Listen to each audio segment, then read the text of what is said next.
वापस आई south Africa से, उसने फिर अपना माइंड चेंज किया और कहा मैं अब इंडिया में रहूंगा और मुझे जो हिंदुस्तान वाले हैं उनको आजादी दिलानी ही दिलानी।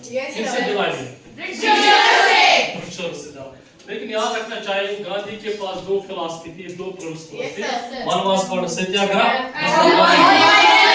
सत्याग्रह मींस ट्रूथ ना, ट्रूथ ना, और नॉन वायलेंस हो गया जिसमें हम वायलेंस नहीं करते। पीस तो अमन। तो हमेशा ये गांधी का ये माना था अगर हमारा काज ट्रुथ पे होगा तो डेफिनेटली हमें विक्ट्री मिलेगी, हमें फतह मिलेगी। और दूसरा ये कहा था कि हमें नॉन वायलेंस पे करना चाहिए, यानी हमें तशद्दुद के पीछे नहीं भागना चाहिए बल्कि हमें अमन पसंद बनना चाहिए। तो ये दो उसके प्रिंसिपल्स थे।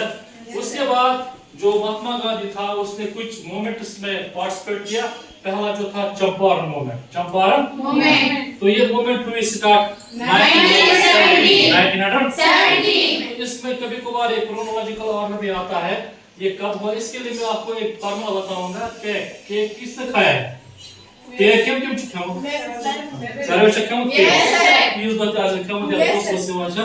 तो केक के है सी हो गया चंपारण। सी क्या हो गया? चंपारण। तो पहले कौन सी मूवमेंट हुई है? चंपारण। इसके बाद ए निकालेंगे, हो गया अहमदाबाद। यस अहमदाबाद मिल स्ट्राइक, अहमदाबाद मिल स्ट्राइक। उसके बाद है तीसरा रह गया केई। केई बन गया खेदा। केई क्या बन गया? खेदा मूवमेंट। तो तीन मूवमेंट्स उसने चलाए जब वो हिंदुस्तान आए। लेकिन ये जो मूवमेंट थी बात है यार, चंपारण मूवमेंट जो थी अंग्रेजों ने पहले क्या किया, वो एक प्लांट यहाँ पे प्रोड्यूस कर रहे थे। उस प्लांट को कहते हैं इंडिगो। क्या कहा जाता है? इंडिगो ऐसा प्लांट है जिससे हम गाय वाय देते हैं, नहीं? लेकिन बंगाल में जब पीजेंट्स थे उन्होंने रिफ्यूज किया कि हम इंडिगो को प्रोड्यूस नहीं करेंगे। क्यों? क्योंकि जो इंडिगो था इससे जो जमीन थी ये बंजर बन जाती है। उसके बाद जो अंग्रेज थे they move to Bihar, they move to Bihar. तो उन्होंने लोगों से कहा आप ये इंडिगो यहाँ पे प्रोड्यूस करो।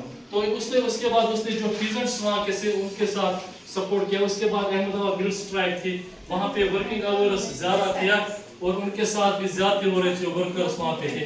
इस तरह खेदा मूवमेंट की बात करेंगे तो तीनों मूवमेंट्स में महात्मा गांधी ने पार्टिसिपेट किया। उसके बाद जो एक और मूवमेंट आई जिसका नाम है खिलाफत मूवमेंट।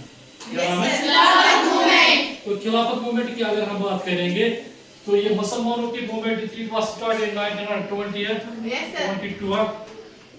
तो खिलाफत मूवमेंट जो थी ये इन सपोर्ट ऑफ मुस्लिम्स थी।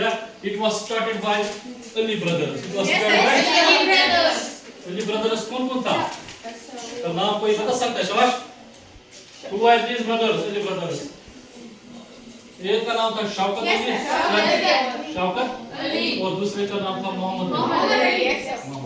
ये भाई ने ये और मतलब मूवमेंट जो है ये उन्होंने यहाँ पे चलाया। लेकिन इस मूवमेंट का ये मतलब नहीं था हमें अंग्रेजों के खिलाफ ये मूवमेंट नहीं थी, बल्कि इन सपोर्ट ऑफ तुर्की जो थी ओटोमन एम्पायर, उसका नुकसान हुआ था फर्स्ट वर्ल्ड वॉर में, उनको मोरल सपोर्ट देना। ठीक है ना?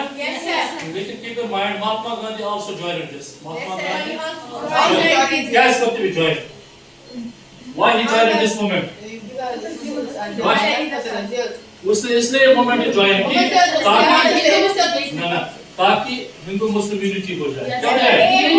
हिंदू मुस्लिम यूनिटी बहुत इंपॉर्टेंट थी, इसलिए उसने इसमें पार्टिसिपेट। उसके बाद जो पहले मूवमेंट है जो महात्मा गांधी ने स्टार्ट की उसका नाम है non cooperation movement. Non cooperation movement की बात अगर हम करेंगे बेटा तो नॉन कोऑपरेशन का ये मकसद था कि हमें अंग्रेजों के साथ कोई ताल्लुक नहीं रखना है, हमें अंग्रेजों के साथ कोई ताल्लुक नहीं रखना है। लेकिन महात्मा गांधी ने बाद में इस मूवमेंट को विड्रॉ किया था 1922 में। तो why he withdraw this movement?